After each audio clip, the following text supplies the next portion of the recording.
la cause de toutes choses. Il y a des gens qui viennent à l'église pour chercher quoi? D'autres viennent pour chercher des bénédictions. Ils ne cherchent pas à grandir spirituellement.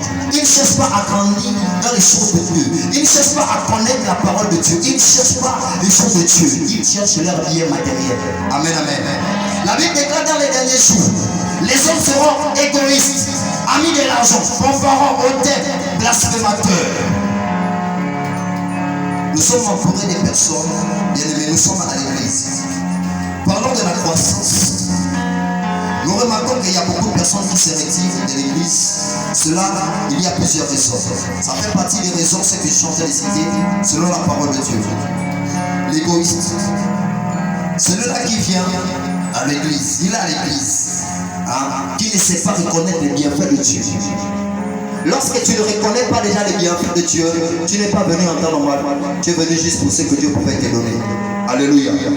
Ami de l'argent, lorsque tu viens à l'église, tu viens parce que tu sais que chaque dimanche on peut te donner 5 000 francs ou chaque dimanche on peut te donner l'argent taxi. Tu peux aller avec ça. Non, c'est pas comme ça qu'on vient pour chercher les choses de Dieu. Lorsque tu viens à l'église, la croissance, ce n'est pas d'abord chercher ces choses-là, les bénédictions. Non, cherche d'abord la croissance spirituelle. Afin que la croissance, selon, dans la bénédiction maintenant, parce qu'il y a des bénédictions qui grandissent, il y a des bénédictions qui ne grandissent pas. Amen, amen. Amen, amen. Hautains, blasphémateurs, rebelles à leurs parents, ingrats, irréligieux. Il y a des personnes lorsqu'ils viennent à l'église du Seigneur, ils ne viennent plus parce que c'est Dieu qui les a appelés à être ici. Non. Ils viennent parce qu'ils viennent à cause de leur intérêt. Il y a leur intérêt là-dedans. Mais il faudrait que ton intérêt réel ou de vrai, ça soit le royaume des cieux. Parce que si tu viens à l'église pour que ton intérêt soit peut-être un voyage en Europe, tu as foyé complètement le système. Amen. Ne cherche pas les intérêts de la terre, cherche les intérêts du ciel. Ça veut dire que quand tu cherches l'intérêt céleste, les intérêts terrestres là, nous savons que ça va passer. Tu vas chercher à t'habiller. Tu peux t'habiller comme même Ali ne les habille pas. Tu peux t'habiller comme même Michael Jackson, même Arafat ne s'habille pas. Tu peux t'habiller comme tu veux. Mais nous savons que l'habillement là, ce n'est que éphémère. Alléluia. Mais lorsque tu es habillé spirituellement, bien aimé, le vêtement spirituel, c'est la sanctification. Alléluia. Le vêtement spirituel qui ne se salit jamais, on appelle ça la sanctification. C'est ça qui cause la croissance dans le monde spirituel, dans l'état spirituel.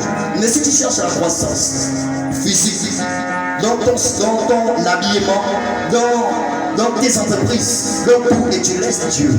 Parce que en ce moment-là, lorsque tu seras béni, tu vas t'habiller, tu seras influent dans le monde. Quelque part, il y a quelque chose qui va s'installer en toi. Tu deviendras égoïste, enflé d'orgueil, hautain et ami de l'argent. Alléluia. Et dans l'église, je parlais par rapport à des personnes qui viennent et qui partent. C'est ça qui cause la décroissance. Amen. De ministère. Parce qu'il y a des personnes qui viennent pour chercher d'abord leur propre intérêt. Ils ne viennent pas pour Dieu. Amen. Lorsque tu es dans cette pensée-là, tu décrois, tu ne crois pas. Alléluia. Il faut d'abord renouveler ton système de pensée avant de commencer à croire. Si tu ne penses pas comme Dieu veut que tu penses, et que tu penses comme ta chair veut que tu penses, tu ne pourras jamais croire ta réussite. Voilà pourquoi il y a beaucoup de personnes qui viendront autour de toi, mais vont s'en aller. Parce que quoi? Tu leur as donné la capacité à vouloir d'abord chercher leur propre intérêt. Tu ne leur as pas d'abord parlé de l'évangile comme il se doit, l'évangile pur. Il y a des personnes qui sont allergiques à l'évangile des vérités. Alléluia. Des personnes qui sont allergiques à l'évangile des vérités, on peut les reconnaître, même étant là au peuple de Dieu comme ça. Il y a beaucoup qui ne disent pas. Ceux-là qui ne disent pas même, peut-être dans leur cœur, ils disent Amen, c'est la vérité. Ce n'est pas tous ceux qui ne disent pas même qui ont des problèmes, non. Mais il y a une majorité des personnes, lorsque tu vois, ils ne disent pas même. Pour les voir, quelque part, ils se reconnaissent. Alléluia. Parce que la Bible déclare que Amen, ça vient de Dieu, c'est qu'il en soit ainsi, c'est la vérité. Amen. La Bible déclare que Dieu est le oui et l'amen. Nous savons, lorsqu'on passe chez l'Onganga, l'Onganga va nous demander de dire les choses. On va aussi répéter bêtement. Parce qu'on sait qu'on attend quelque chose venant de ce Nganga. S'il nous dit passé, on va répondre passé. Mais nous ici à l'église, quand on dit Alléluia, c'est le Amen qu'on répond. Amen, Amen. Tu n'as pas encore compris. Ils sont en train d'avancer. Nous ne sommes pas des gangas ici. Nous sommes des serviteurs de Dieu. Lorsqu'on dit Alléluia, un chrétien se dit, c'est quoi de répondre à... Si lorsque tu partais autrefois chez les gangas, quand le ganga te dit fais ceci, tu faisais. En plus, votre temps, lorsque tu viens à la maison de Dieu, l'homme de Dieu te dit, il dit Amen. Donc, tu as ouais, le problème de dire Amen. Alléluia. Si tu ne dis pas, mais tu es suspect, je dis ça, j'arrive. La Bible déclare au verset 3, insensible, déloyaux, calomniateurs, intempérants, cruels, ennemis des gens de bien. Toutes ces choses-là, il faut connaître, il faut comprendre. Lorsqu'on parle d'insensibilité spirituelle, on néglige toutes les personnes qui sont pauvres. On ne voit que sa personne. Alléluia. Non, il n'y a que toi seul qui a la capacité à faire descendre le royaume des cieux sur la terre. Tu ne peux pas voir que la sœur Genaël peut avoir la capacité à ouvrir le ciel là-bas et que le ciel se situe sur la terre. Alléluia. L'insensibilité spirituelle n'est pas seulement lorsque tu es là dans la chaîne, tu regardes les autres. Non, ça peut être au-delà. Il y a des personnes qui sont consacrées à Dieu.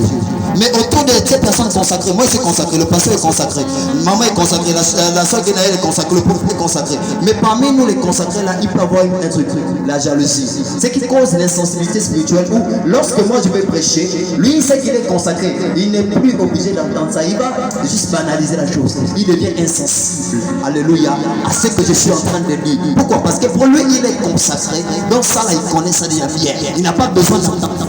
Alléluia. Entre consacrés, il y a la jalousie. Et c'est ce qui cause la décroissance spirituelle dans l'église. Mais lorsque tu es consacré, on a parlé du terme de la consécration. Mais quand on est consacré, c'est qu'il y a l'unité entre nous. Alléluia. Mais quand il y a déjà la division, tu sais que là il y a consécration. Jamais. Parce que dans la division, on ne trouve pas consécration. Or dans consécration, on trouve l'unité. Alléluia. Parce qu'en réalité, l'église c'est l'unité. Lorsque ta bouche, tu as mal à la dent. Alléluia. Quand tu as mal à la dent, c'est ta bouche qui a des problèmes. Tu n'arrives pas à manger. Amen, amen. Tu sens qu'en toi-même il y a quelque chose qui ne va pas. Même tout ton corps souffre. Alléluia. Dis-moi, si tu as mal à la tête, est-ce que tu vas rester au soleil? Non, tu peux pas. Si tu as la diarrhée, est-ce que tu vas rester là longtemps? Tu ne peux pas. Pourquoi pas? Il y a la diarrhée. Tu as envie de partir au toilette rapidement pour tout ton corps souffre. Tes jambes veulent rester là. Ta bouche a envie de faire quelque chose, mais ton ventre demande d'aller aux toilettes. Pourquoi? Je suis en train d'avancer, frère, ne baille pas. Ne baille pas. Alléluia.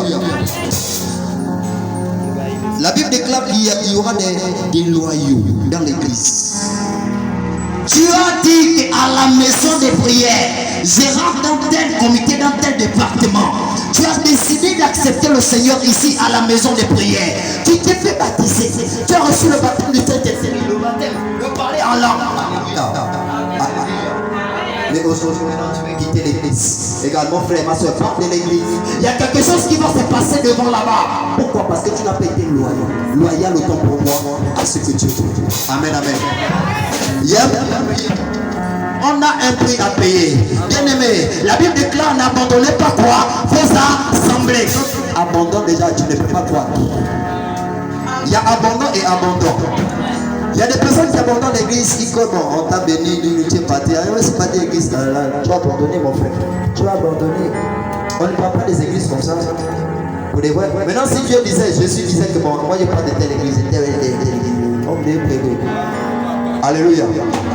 Tu sais que si Dieu, Jésus de Nazareth, disait qu'il t'abandonne, toi tu vas devenir comment?